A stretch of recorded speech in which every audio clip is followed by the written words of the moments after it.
जो गुरुजनों ने नियम दिया है, नियम पालन करना ही सबसे बड़ी तपस्या है।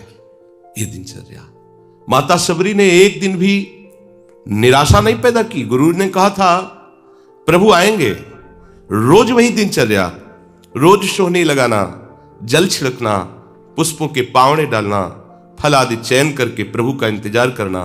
रात हो गई, फिर प्रभु के चिंतन में विश्राम, फिर प्रातः वही करना। कितने वर्षों तक कभी नियमावली में त्रुटि नहीं पड़ी। तो जो गुरु प्रदत्त नियम है, सबरी मां को विश्वास था गुरुदेव के वचन झूठे नहीं होते। उन्होंने कहा है कि प्रभु आएंगे तो आएंगे प्रभु। वर्ष, 2 वर्ष, 4 वर्ष, 10 वर्ष नहीं, बहुत लंबे समय तक उनको अविश्वास नहीं हुआ। गुरुदेव ने कहा है प्रभु आएंगे। गुरुदेव ने जो हमें नियम दिया है, या हमने गुरुदेव के लिए जो नियम धारण किया है, वो ऐसे फिसड्डी नियम नहीं होने चाहिए। वर्षा हुई तो हम गायब, सर्दी हुई तो गायब, अनुकूल समय है तो हम आकर के हाजिरी बजा रहे। नहीं, हमारी यही साधना है, जो नियम है उसमें हम, यदि हमारे में चैतन्यता है, चलने की सामर्थ्य है, तो हम उपस्थित होंगे निश्चित। जब हम चल ही नहीं सकते तो बात अलग की। तो नियम से ही प्रेम पैदा होता है। भजन में जब तक नियम नहीं होता, तब तक भजन में आसक्ति नहीं होती। लोग प्रश्न करते रहते हैं कि हमारे भजन में मन नहीं लगता। आप नियम से भजन करें। दिनचर्या आपकी टाइम से होनी चाहिए। जिस टाइम जो दिनचर्या, उसी में आप देखो, उसमें आसक्ति हो जाएगी। और आसक्ति हो जाना ही भागवतिक दिनचर्या में भाव का प्रादुर्भाव करना है। भाव जागृत हो जाते हैं, विक्षेप आदि विघ्न स्वतः नष्ट हो जाते हैं। उपासक जब नियम से ऐसे चलता है और भगवत लीला गुणगान या कीर्तन करता है, तो उसके अंदर ये भाव प्रकट होने लगते हैं। कभी उसका शरीर कंपायमान होने लगता है, कभी अश्रुधारा बहने लगती है, कभी रोम रोम पुलकित हो जाते हैं, कभी स्तंभ हो जाता है, शांत एकदम समाधिस्थ की तरह, मानो कोई मूर्ति हो। कभी श्वेद पसीना, कभी स्वरभंग लड़खड़ाने लगता है, राग बिगड़ जाता है, आवाज शुद्ध नहीं निकल पाती, गदगद कंठ, नयन बह नीरा, वैवर्ण, शरीर का रंग बदलने लगता है। भाव और बढ़ा तो प्रलय, मूर्छा भी आने लगती है। ये अष्ट सात्विक भाव उसके हृदय में प्रकट होने लगते हैं, जो गुरु प्रदत्त उपासना को, दिनचर्या को नियम पूर्वक करता है। जब भाव प्रकट होने लगता है तो फिर अभिमान की गुंजाइश नहीं रह जाती। ये भाव अभिमान को चूर कर देता है और वो दैन्य भाव से सदैव स्थित रहता है। निराभिमानता जैसे जैसे बढ़ेगी, वैसे वैसे आराध्य देव की समीपता का अनुभव होगा। यही दरबार दीन को आदर रीति सदा चली आई। जैसे जैसे तुम्हारा अभिमान गलित होगा, दैन्यता बढ़ेगी, वैसे वैसे तुम्हारे हृदय में भगवत सानिध्य का अनुभव होगा। मेरे प्रिया लाल मेरे पास है, ऐसा अनुभव होगा।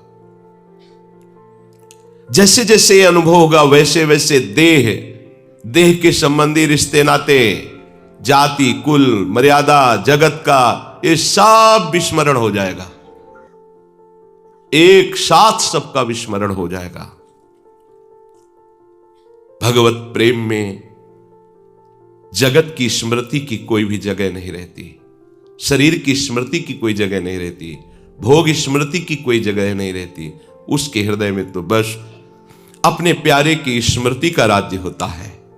हृदय स्मृति से भरा हुआ है, अपने प्रीतम की याद में डूबा हुआ है। प्रभु और माया, ये दो पक्ष हैं।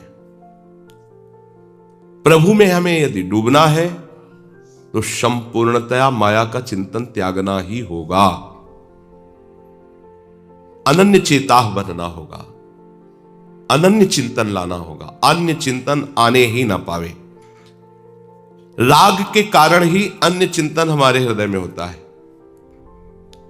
विषय तुम्हारे पास हो पर उसे भोगने की इच्छा ना हो, इसे वैराग्य कहते हैं। सब सामग्री, सब भोग आपके पास है पर भोगने की इच्छा नहीं, क्योंकि इच्छा तो प्रियालाल के चरणों में समर्पित हो चुकी है। जो चाहिए वो उसे प्राप्त हो रहा है। उनका स्मरण, उनका रूप, उनकी लीला, या प्राप्त करने की प्रबल इच्छा है। प्रबल इच्छा में ही ब्रह्मादिक के भोग सब विषम लागत ताई, प्रबल इच्छा में ही। और कहीं ये इच्छा मूर्तिमान स्वरूप धारण कर लिए है, अर्थात नाम चैतन्य घन होकर विराजमान है। अब लिखना नहीं पड़ रहा, नाम नाम विराजमान, रूप की झांकी हो रही, लीला रसास्वादन में डूब रहा है। अब उसे कौन सा विषय आकर्षित कर सकता है? पर इस रस तक पहुंचने के लिए हमारे अंदर जो विषयों के प्रति प्रियता है उसे विचार के द्वारा नष्ट करना होगा। नहीं है सुख इनमें, चाहे जितना आप भोग लीजिए, नहीं है। एक दिन रुकना ही पड़ेगा आपको। आज ही रुक जाइए, समय बर्बाद मत कीजिए। अपने चित्त को चिंतन में तल्लीन कीजिए, प्रियालाल के भोगों के चिंतन में नहीं। भगवत प्रेम के लिए वैराग्य अत्यंत आवश्यक है। वैराग्य सही माने में प्रेम में ही होता है। पहले स्थूल वैराग्य, प्रगट में वैराग्य, पर सूक्ष्म में महत्व बुद्धि बनी हुई है भोगों में। पर जब प्रभु का प्रेम प्रकट होता है तो वो भी नष्ट हो जाती है। अब चराचर जगत में अपने प्रीतम के सिवा और कोई इच्छा नहीं रह गई। अपने प्रीतम से बढ़कर कुछ अच्छा नहीं लग रहा। अब ये सच्चा वैराग्य है। इसके लिए कभी किसी से दो ये शब्द मत कहना। ये महापुरुषों के वचन है। दो ये कहना मृत्यु के समान है उपासक का। अगर ऐसे करता है तो या तो अपनी महिमा को नहीं जानता कि जिस मार्ग में है, और या पाखंडी है। कहावे मोर दासा, करे तुच्छ नरन के आशा, तो कहो कहां रहा विश्वासा। ये विश्वास का मार्ग है। अरे मंगिबो भलो न बाप सो जो प्रभु राखे टेक, अपने आराध्य देव की। अरे आराध्य देव से भी ठसक में रहे। जैसे बच्चा कहता मुझे दूध नहीं पीना, तो ये मां की पीड़ा है। वो 100 बार मनाएगी और दूध पिलाएगी, क्योंकि मां है। बच्चा मां को झड़क दे, नहीं पीऊंगा दूध, वो फुसलाएगी, पी लो। मां को इसमें क्या सुख है? वो उसका बच्चा है, पिलाना उसका कर्तव्य है। ऐसे ही अनंत ब्रह्मांडों का वो पिता है विश्वंभर, और हम उसके दास हैं। उससे भी बेपरवाह हैं तो अपने आप हाथ से आके पवा जाएगा। वो जितना भी मां में वात्सल्य है अनंत ब्रह्मांडों में, माताओं में, वो हमारे प्रभु के एक अंश से है। ऐसा वात्सल्य समुद्र कैसे तुम उनके दास हो, कैसे तुमको आवश्यकता की वस्तु नहीं देगा? कैसे दास हो तुम, मांगते घूम रहे हो? दो ये शब्द कहना, आपकी 5 शक्तियां उसी समय चली जाती हैं। ह्री, श्री, धी, ज्ञान और वैराग्य। आपका तेज, आपका ऐश्वर्य, आपकी बुद्धि, आपका ज्ञान और वैराग्य, पांचों नष्ट हो जाते हैं मांगने वाले से। मांगने के संकल्प से ही तुम्हारे अंदर मलिनता आ जाएगी। इसलिए भगवत मार्ग के उपासक को मांगना बड़ा भारी पाप है। मांगना शब्द मृत्यु है, नहीं मांगना।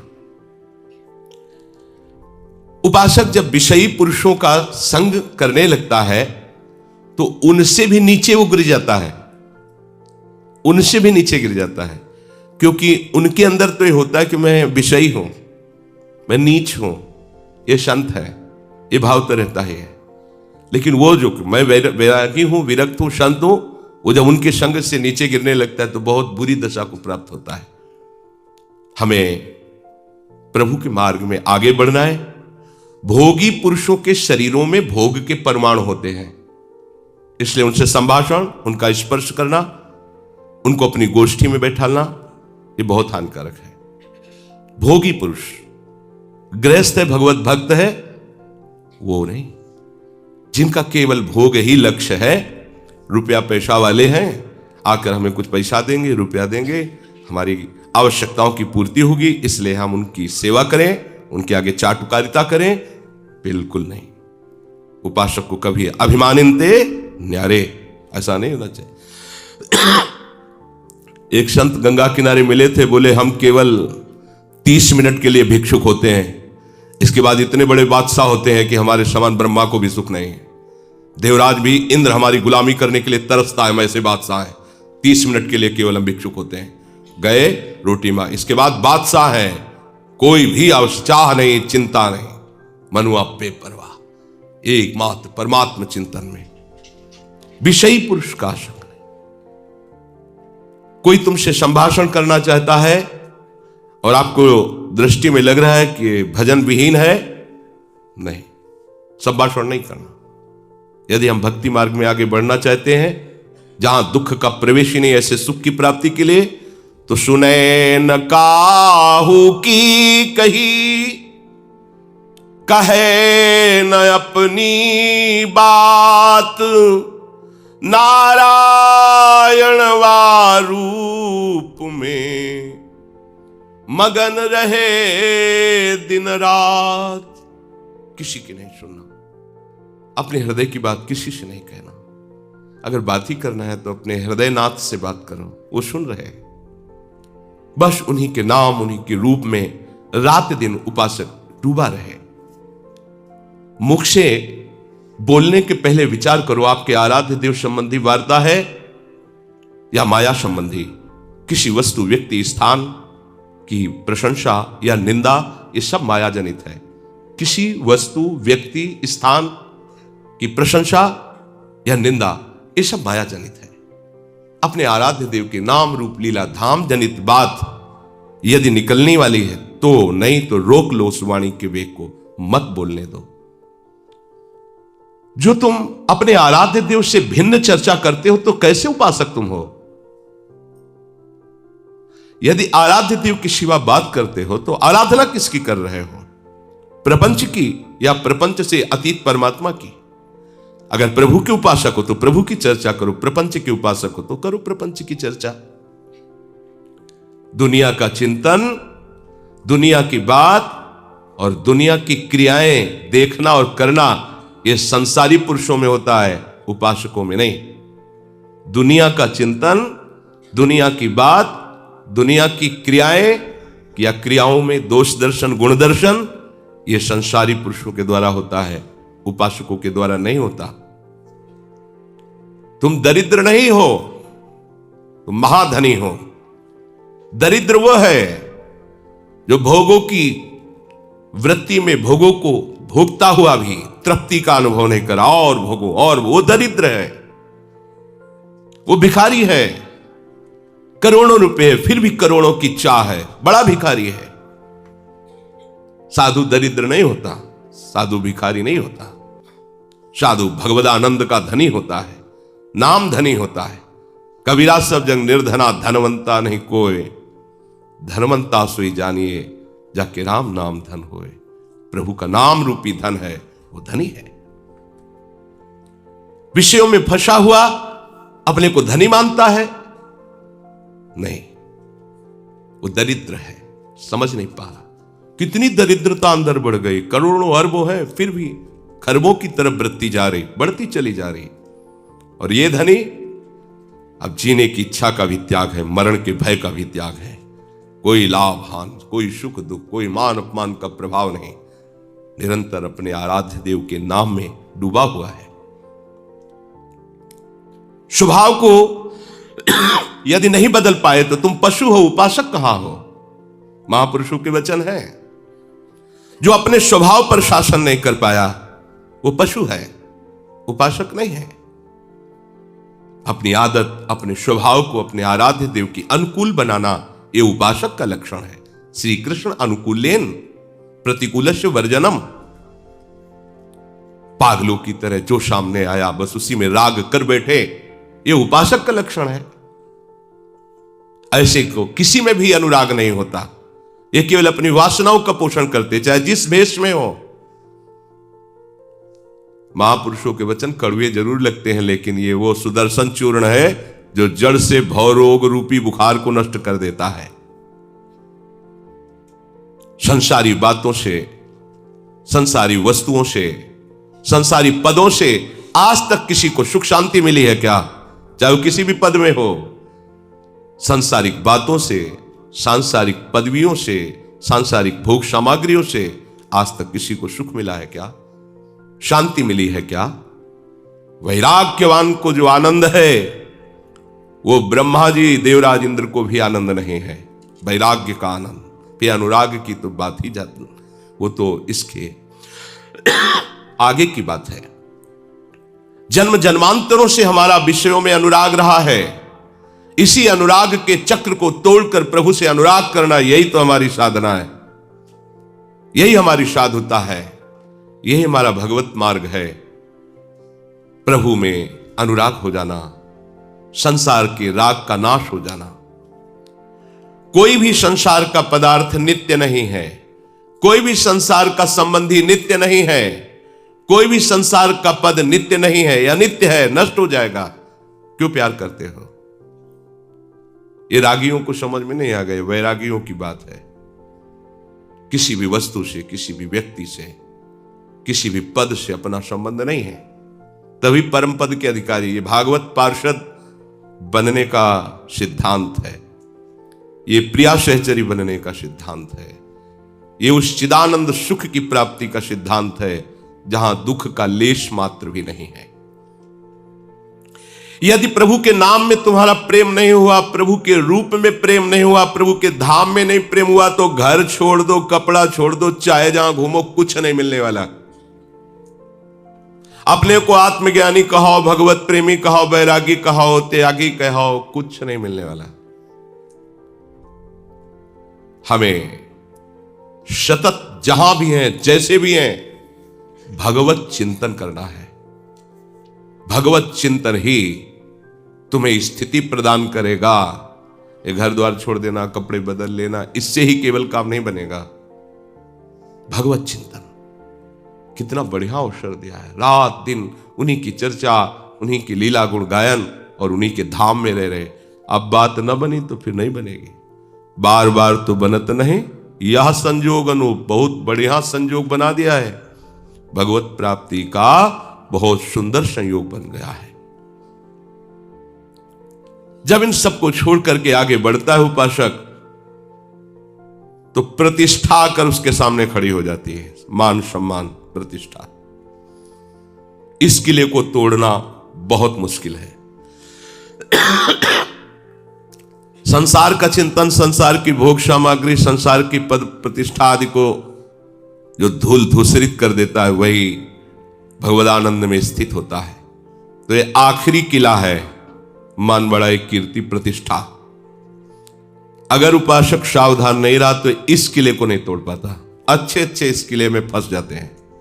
फिर पूरा जीवन यही होता है कि इतनी इज्जत बन गई है, अब कुछ भी हो इतनी इज्जत तो नहीं जानी चाहिए। हजारों लोग हमारा सम्मान करते हैं, लोक लोकांतर में हमारा यश है, अब ये नहीं जाना चाहिए कुछ भी हो जाए। इसी से पाखंड धीरे धीरे आने लगता है। पाखंड को अवसर मिल जाता है अंदर प्रवेश करने का। प्रतिष्ठा की भी चाह मिटानी होगी। आई हुई प्रतिष्ठा को स्वीकार नहीं करना होगा। अगर उसे अपने में गुण मानकर स्वीकार किया तो आप इस प्रतिष्ठा रूपी किले के अंदर फंस जाएंगे और निज महल में पहुंचने में बाधा पहुंच जाएगी। इसलिए जो बहुमान करे को मेरो, कि ये बहुमानत ना ही बड़ाई नहीं मानना। और है क्या तुम्हारे अंदर, किस बात की बड़ाई? अरे प्रियालाल कृपा करके धाम में वास दिए, प्रियालाल कृपा करके परमार्थ में चला रहे, प्रियालाल कृपा करके अपने नाम वाणी का चिंतन मनन करा रहे हैं। अगर कुछ बोल रहे हो तो उनकी कृपा से बोल रहे हो। तुम क्या हो? वो अभी चाहे तो जबान लड़खड़ा कर बंद हो जाए, जीवन में एक अक्षर ना बोल पावे।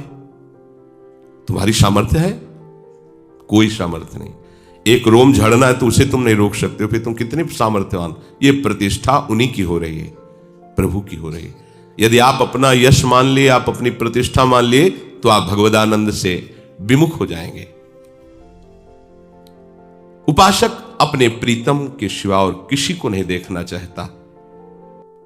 उसके चित्त की ऐसी दशा होती है, जाके हिय में बस गई मोहन की मुस्कान, नारायण ताके ये और न लागत ज्ञान। अपने प्रीतम की जब मधुर झांकी होने लगती, फिर उसे और कोई उपदेश और कोई चाह और कोई मान प्रतिष्ठा ये छू ही नहीं सकती।